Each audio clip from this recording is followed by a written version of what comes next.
Being single equals being incomplete.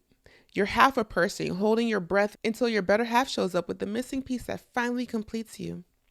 And that myth doesn't just mess with our theology, it rewires our entire psychology. A study in the Journal of Social and Personal Relationships in 2023 found that people who feel lonely or carry anxious attachments are 2.5 times more likely to jump into relationships on impulse.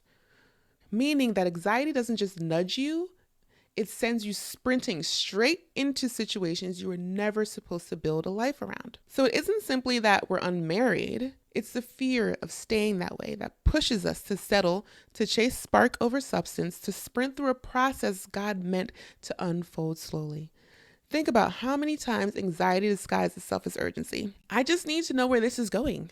Becomes the battle cry until it pushes you into a conversation you weren't even ready for. Not because the moment required it, but because your piece was unraveling and your mind was spiraling with filling in gaps, rehearsing outcomes, and so you handed someone else the power to settle your nerves by forcing a conversation. We get this way because the fear of being alone drowns out everything else. Your heart is already planning a future while your brain is still gathering basic facts like their last name or whether they actually share your values. What you really needed wasn't answers from them.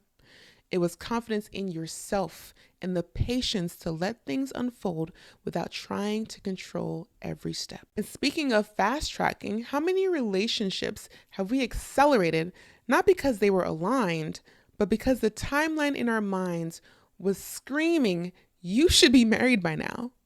We convince ourselves a situation has potential because our internal calendar says we're running late. So now we're compromising our standards. We're overlooking red flags and calling it grace, when really it's fear driving the decision. Because when you don't trust yourself, urgency feels safer than being still. Fear doesn't just rush relationships, it rushes decisions. Because sitting still would force us to face that our foundation isn't as solid as we'd like to believe. This doesn't have to be the reality that so many people are living, but it starts when we buy into the myth, the lie really, that being single is a problem to escape instead of a gift to steward.